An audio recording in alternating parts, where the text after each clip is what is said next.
Hello friends, आप सभी का स्वागत है प्रगति इन लाइफ में, जो कि बिहार एसआई मेंस के लिए डेली बेस पर प्रैक्टिस से चलाया जा रहा है, जो कि लूसेंट ऑब्जेक्टिव से, जो कि आज का टॉपिक है अधातुएं और उनके यौगिक।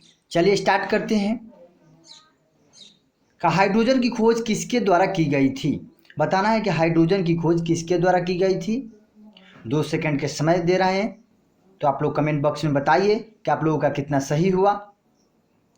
तो इसका सही आंसर है option number B, Cavendish. Hydrogen की खोज किसने किया? तो केवेंडिश ने की थी। नेक्स्ट देखते हैं कि कौन सा तत्व सूर्य में सर्वाधिक पाया जाता है। बताना है कि कौन सा तत्व है जो सूर्य में सर्वाधिक पाया जाता है। तो इसका सही आंसर है option number A, hydrogen. Next question देखते हैं कि कौन सा तत्व ब्रह्मांड में सर्वाधिक मात्रा में उपलब्ध है। कौन सा तत्व है जो ब्रह्मांड में सर्वाधिक मात्रा में उपलब्ध है? तो इसका सही आंसर है option number B, hydrogen. Next question देखते हैं कि सामान्यतः निम्न में किसे भविष्य का ईंधन कहा जाता है। भविष्य का ईंधन किसे कहा जाता है? तो दोस्तों इसका सही आंसर है ऑप्शन नंबर ए, हाइड्रोजन को। नेक्स्ट क्वेश्चन देखते हैं, वह तत्व जो अम्लों का आवश्यक तात्विक घटक है। कौन सा है वो तत्व जो अम्लों के लिए तात्विक घटक है? तो इसका सही आंसर है option number B, hydrogen. Next question देखते हैं, वह तत्व जिसका परमाणु क्रमांक तथा परमाणु भार दोनों एक समान होता है उसे क्या कहते हैं? बताना है कि वह कौन सा तत्व है जिसका परमाणु क्रमांक तथा परमाणु भार दोनों समान है। तो इसका सही आंसर है option number A, hydrogen. Hydrogen का है जो परमाणु क्रमांक और परमाणु द्रव्यमान जो है दोनों बराबर होता है। नेक्स्ट क्वेश्चन देखते हैं, क्वेश्चन नंबर 7 है कि हाइड्रोजन के समस्थानिकों की संख्या कितनी होती है। बताना है कि हाइड्रोजन के समस्थानिक कितने होते हैं। तो इसका सही आंसर है ऑप्शन नंबर बी, 3। हाइड्रोजन के 3 समस्थानिक होते हैं। निम्नलिखित में से कौन हाइड्रोजन का समस्थानिक नहीं है? बताना है कि इसमें से हाइड्रोजन का समस्थानिक नहीं है। तो इसका सही आंसर है option number D, ozone. Ozone जो है हाइड्रोजन का समस्थानिक नहीं है। प्रोटियम, ड्यूटेरियम और ट्राइटियम ये जो हाइड्रोजन के 3 समस्थानिक होते हैं। नेक्स्ट क्वेश्चन देखते हैं कि निम्नलिखित में से कौन हाइड्रोजन का समस्थानिक नहीं है। इसमें बताना है कि हाइड्रोजन का समस्थानिक नहीं है। नेक्स्ट क्वेश्चन, तो इसका सही आंसर है option number D, yttrium. Yttrium जो है हाइड्रोजन का समस्थानिक नहीं है। ड्यूटेरियम का सूत्र होता है D2O, जिसे हम भारी जल बोलते हैं। नेक्स्ट क्वेश्चन देखते हैं, क्वेश्चन नंबर 10 है कि ट्राइटियम किसका समस्थानिक है। बताना है कि ट्राइटियम जो है किसका समस्थानिक है। तो इसका सही आंसर है option number B, hydrogen. Hydrogen का ट्राइटियम जो हाइड्रोजन का समस्थानिक है। नेक्स्ट क्वेश्चन देखते हैं। दोस्तों वीडियो अच्छा लग रहा है तो प्लीज़ लाइक कीजिए, कमेंट कीजिए और अपने दोस्तों के साथ शेयर कीजिए, जिससे कि डेली बेस पर प्रैक्टिस चलाया जा रहा है कि निम्नलिखित धातुओं में से कौन सी धातु जो है नमक के तनु अम्ल की क्रिया से हाइड्रोजन गैस नहीं देती है। तो इसका सही आंसर है option number B, copper. Next question देखते हैं, जब रक्त तत्व लोहे के ऊपर भाप गुजारी जाती है तो कौन सी गैस प्राप्त होती है। तो इसका सही आंसर है option number C, hydrogen gas. जैसे कि रक्त तत्व लोहे के ऊपर जब भाप गुजारी जाती है तो हाइड्रोजन गैस की प्राप्ति होती है। नेक्स्ट क्वेश्चन देखते हैं कि हाइड्रोजन को वायु में जलाने पर प्राप्त होता है। बताना है कि हाइड्रोजन को वायु में जलाने पर क्या प्राप्त होता है। तो दोस्तों इसका सही आंसर है ऑप्शन नंबर ए, जल। जल का होता है H2O। नेक्स्ट क्वेश्चन देखते हैं कि वनस्पति घी के निर्माण में कौन सी गैस प्रयुक्त होती है। बताना है कि वनस्पति के घी के निर्माण में जो है किसका प्रयोग किया जाता है। तो इसका सही आंसर है ऑप्शन नंबर सी, हाइड्रोजन। वनस्पति घी बनाने में हाइड्रोजन गैस का प्रयोग किया जाता है। नेक्स्ट क्वेश्चन देखते हैं, क्वेश्चन नंबर 15 है कि खाना पकाने के तेल को किस प्रक्रिया द्वारा वनस्पति घी में परिवर्तित किया जा सकता है। तो दोस्तों इसका सही आंसर है ऑप्शन नंबर ए, हाइड्रोजनीकरण। नेक्स्ट क्वेश्चन देखते हैं कि निम्नलिखित में से हाइड्रोजन के बड़े खंडों को कौन अवशोषित करेगा। बताना है कि हाइड्रोजन के बड़े खंडों को कौन अवशोषित करेगा। तो इसका सही आंसर है ऑप्शन नंबर ए, पैलेडियम का कोलाइडी विलयन। पैलेडियम का जो है कोलाइडी विलयन। नेक्स्ट क्वेश्चन देखते हैं, क्वेश्चन नंबर 17 है कि पैलेडियम तथा प्लेटिनम के समान धातुएं विशेष परिस्थितियों में हाइड्रोजन का बहुत अधिक आयतन अवशोषित कर लेती है। धातु द्वारा अवशोषित हाइड्रोजन क्या कहलाती है? तो दोस्तों इसका सही आंसर है ऑप्शन नंबर बी, अधिधारित हाइड्रोजन है। नेक्स्ट क्वेश्चन देखते हैं कि जल एक उत्कृष्ट विलयन है। जल जो है एक उत्कृष्ट विलयन है क्योंकि इसके अणु क्या होते हैं? तो इसका सही आंसर है ऑप्शन नंबर सी, अत्यधिक ध्रुवीय। जल जो एक उत्कृष्ट विलयन होते हैं क्योंकि वे अत्यधिक ध्रुवीय होते हैं। नेक्स्ट क्वेश्चन देखते हैं, क्वेश्चन नंबर 19 है कि आयतन के अनुपात में जल में हाइड्रोजन व ऑक्सीजन का अनुपात कितना होता है? बताना है कि जो आयतन के अनुपात में होता है H2O, जल में हाइड्रोजन का और ऑक्सीजन का अनुपात कितना होता है?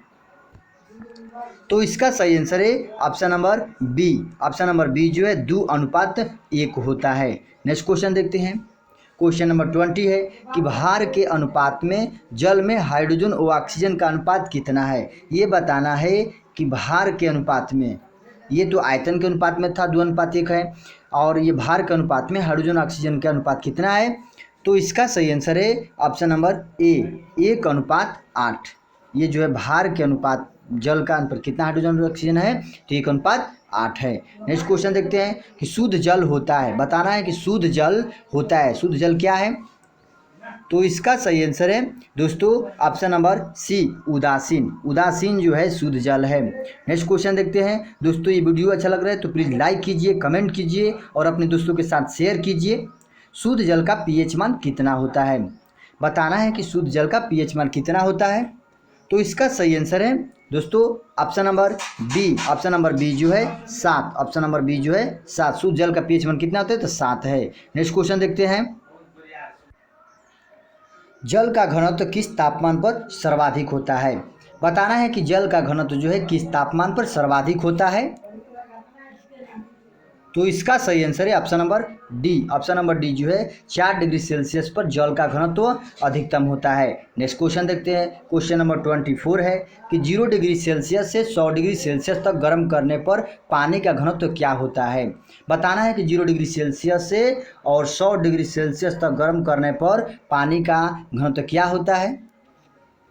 तो इसका सही आंसर है option number A, 4 degree Celsius तक बढ़ता है और फिर घटता है। ये जो है 4 डिग्री सेल्सियस तक बढ़ता है और 4 डिग्री सेल्सियस के बाद ये घटता है। नेक्स्ट क्वेश्चन देखते हैं कि हाइड्रोजन सल्फाइड या हाइड्रोजन क्लोराइड की तुलना में जल का उच्च क्वथनांक किसके कारण होता है? बताना है कि हाइड्रोजन सल्फाइड या हाइड्रोजन क्लोराइड की तुलना में जल का उच्च क्वथनांक किसके कारण होता है? तो इसका सही आंसर है ऑप्शन नंबर बी, हाइड्रोजन आबंधन के कारण होता है। नेक्स्ट क्वेश्चन देखते हैं, क्वेश्चन नंबर 26 है कि जल का रासायनिक सूत्र क्या होता है?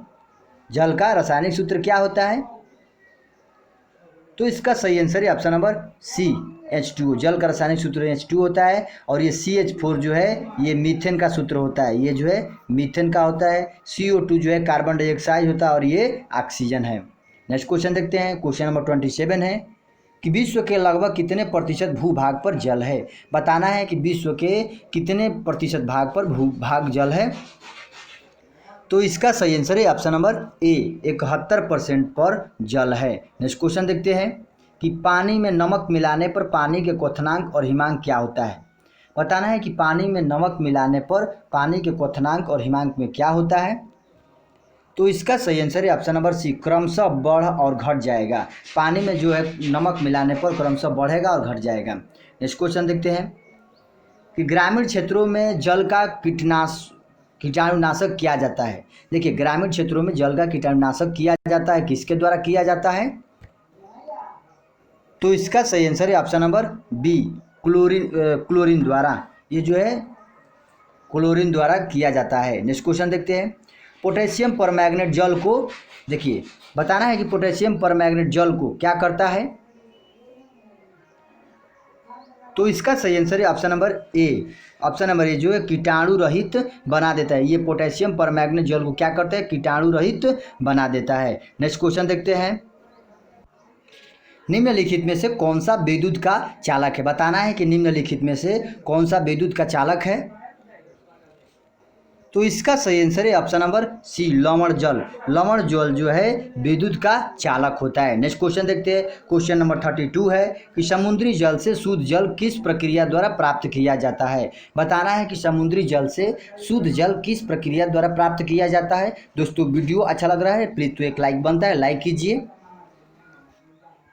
तो इसका सही आंसर है ऑप्शन नंबर ए, आसवन द्वारा। समुद्री जल में शुद्ध जल जो है आसवन विधि द्वारा शुद्ध किया जाता है। नेक्स्ट क्वेश्चन देखते हैं। समुद्र का जल वर्षा के जल से अधिक लवण युक्त होता है, क्यों। बताना है कि समुद्र का जल जो है वर्षा के जल से अधिक लवण युक्त होता है, क्यों होता है। तो इसका सही आंसर है ऑप्शन नंबर ए, नदी अपने साथ लवण बहाकर लाती है, इसलिए होता है। नदी जो है अपने साथ लवण बहाकर लाती है। नेक्स्ट क्वेश्चन देखते हैं कि जल की अस्थायी कठोरता किसकी मौजूदगी के कारण होता है। बताना है कि जल की अस्थायी कठोरता जो है किसकी मौजूदगी के कारण होता है। तो इसका सही आंसर है ऑप्शन नंबर ए, कैल्शियम और मैग्नीशियम के बाइकार्बोनेट। जल की अस्थायी कठोरता किसकी मौजूदगी के कारण होता है, तो कैल्शियम और मैग्नीशियम के बाइकार्बोनेट के कारण होता है। नेक्स्ट क्वेश्चन देखते हैं कि जल में अस्थायी कठोरता किसकी उपस्थिति के कारण होती है। दोस्तों ये बिहार एसआई मेंस के लिए प्रैक्टिस से चलाया जा रहा है जिससे कि आप लोगों का बेहतर तैयारी हो। तो जल में अस्थायी कठोरता किसकी उपस्थिति के कारण होता है। तो इसका सही आंसर है क्या, तो option number B. Option number B जो है मैग्नीशियम और कैल्शियम के सल्फेट। ऑप्शन नंबर बी जो है जल में अस्थायी कठोरता तो किसकी उपस्थिति के कारण होता है, तो मैग्नीशियम और कैल्शियम के सल्फेट के कारण होता है। नेक्स्ट क्वेश्चन देखते हैं। क्वेश्चन नंबर 36 है कि केतली में पानी को उबालने पर उसकी आंतरिक परत पर सफ़ेद पदार्थ की एक परत जम जाती है, क्या किसके कारण होती है। देखिए बताना है कि केतली में जो पानी उबालने पर उसकी आंतरिक परत पर भीतर सफ़ेद पदार्थ की एक परत जम जाती है, क्या होता है। तो इसका सही आंसर है ऑप्शन नंबर डी, ये जो है कैल्शियम और मैग्नीज के कार्बोनेटस के, ये जो है कैल्शियम और मैग्नीज के कार्बोनेटस की जम जाते हैं। नेक्स्ट क्वेश्चन देखते हैं। एक नाभिकीय रिएक्टर में भारी जल का क्या कार्य होता है। बताना है कि नाभिकीय रिएक्टर में भारी जल का क्या कार्य होता है। तो इसका सही आंसर है ऑप्शन नंबर ए, न्यूट्रॉन की गति को कम करता है। देखिए नाभिकीय रिएक्टर में भारी जल जो है न्यूट्रॉन की गति को कम करता है और भारी जल का सूत्र होता है D2O, जिसे हम ड्यूटेरियम ऑक्साइड बोलते हैं। नेक्स्ट क्वेश्चन देखते हैं। क्वेश्चन नंबर 38 है कि न्यूक्लियर रिएक्टर में भारी जल का प्रयोग शीतलक के रूप में किया जाता है। भारी जल, देखिए बताना है कि न्यूक्लियर रिएक्टर में भारी जल का प्रयोग शीतलक के रूप में किया जाता है। भारी जल क्या होता है। तो इसका सही आंसर है ऑप्शन नंबर डी, हाइड्रोजन के भारी आइसोटोप से युक्त जल होता है। नेक्स्ट क्वेश्चन देखते हैं। भारी जल गुरु जल बोलते हैं का रासायनिक संगठन क्या होता है। बताना है कि भारी जल का क्या होता है। तो इसका सही आंसर है ऑप्शन नंबर डी, D2O, जिसे हम ड्यूटेरियम ऑक्साइड बोलते हैं। नेक्स्ट क्वेश्चन देखते हैं कि भारी जल का अणु भार कितना होता है। बताना है कि भारी जल का अणु भार कितना होता है। तो इसका सही आंसर है ऑप्शन नंबर बी, 20 होता है, 20 होता है। भारी जल का अणु भार कितना होता है, तो 20 होता है। नेक्स्ट क्वेश्चन देखते हैं। क्वेश्चन नंबर 41 है कि पानी में क्या होने से उसे भारी पानी कहा जाता है। बताना है कि पानी में क्या होने से उसे भारी पानी कहा जाता है। तो इसका सही आंसर है ऑप्शन नंबर ए, हाइड्रोजन का भारी समस्थानिक। पानी में क्या होने से उसे भारी पानी होता है, तो हाइड्रोजन के भारी समस्थानिक होने के कारण होता है। नेक्स्ट क्वेश्चन देखते हैं। भारी जल एक प्रकार का क्या होता है। देखिए बताना है कि भारी जल एक प्रकार का क्या है। तो इसका सही आंसर है ऑप्शन नंबर बी, मंदक। भारी जल क्या है, एक मंदक है। नेक्स्ट क्वेश्चन देखते हैं। बालों के ब्लीचिंग में प्रयुक्त होता है। बताना है कि बालों के ब्लीचिंग में क्या प्रयुक्त होता है। तो इसका सही आंसर है option number C, hydrogen peroxide. बालों में ब्लीचिंग होता है हाइड्रोजन पेरोक्साइड होता है। नेक्स्ट क्वेश्चन देखते हैं कि पुराने तैलचित्रों के रंगों को फिर से उभारने में काम आता है, किसका प्रयोग किया जाता है। देखिए पुराने चलचित्रों के रंगों को फिर से उभारने के लिए किसका काम आता है। तो इसका सही आंसर है option number C, hydrogen peroxide का प्रयोग किया जाता है। नेक्स्ट क्वेश्चन देखते हैं कि कार्बन है, कार्बन क्या है, कार्बन क्या है। तो इसका सही आंसर है ऑप्शन नंबर बी, कार्बन एक अधातु है। कार्बन क्या है, एक अधातु है। नेक्स्ट क्वेश्चन देखते हैं कि सभी जैव यौगिकों का अनिवार्य मूल तत्व है। बताना है कि सभी जैव यौगिकों के अनिवार्य मूल तत्व कौन सा है। तो इसका सही आंसर है option number C, carbon. Carbon जो है सभी जैव यौगिकों के लिए अनिवार्य मूल तत्व है। नेक्स्ट क्वेश्चन देखते हैं कि कार्बन परमाणु में होते हैं, बताना है कि कार्बन परमाणु में क्या क्या होते हैं। तो इसका सही आंसर है option number B. Option number B जो है 6 इलेक्ट्रॉन होता है, 6 प्रोटॉन होता है तथा 6 न्यूट्रॉन होता है। ये जो है कार्बन परमाणु में 6 इलेक्ट्रॉन, 6 प्रोटॉन, 6 न्यूट्रॉन होता है। नेक्स्ट क्वेश्चन देखते हैं कि हाइड्रोजन के साथ सबसे अधिक यौगिक निम्नलिखित में से किस तत्व द्वारा बनाए जाते हैं। बताना है कि जो हाइड्रोजन के साथ सबसे अधिक जो है यौगिक किस तत्व के कारण बनाए जाते हैं। तो इसका सही आंसर है option number C, carbon. Next question देखते हैं, क्वेश्चन नंबर 49 है कि एक ही रासायनिक तत्व के विभिन्न प्रारूप को क्या कहते हैं। बताना है कि एक ही रासायनिक तत्व के विभिन्न प्रारूप को क्या कहते हैं। तो इसका सही आंसर है ऑप्शन नंबर डी, अपरूप कहते हैं। नेक्स्ट क्वेश्चन देखते हैं, वह गुण जिसके कारण एक ही तत्व कई रूपों में पाए थे क्या कहलाता है। बताना है कि वह गुण किसके कारण एक ही तत्व के कई रूपों में पाया जाता है, क्या कहलाता है। तो इसका सही आंसर है ऑप्शन नंबर डी, अपरूप। इसी को भी अपरूप बोलते हैं।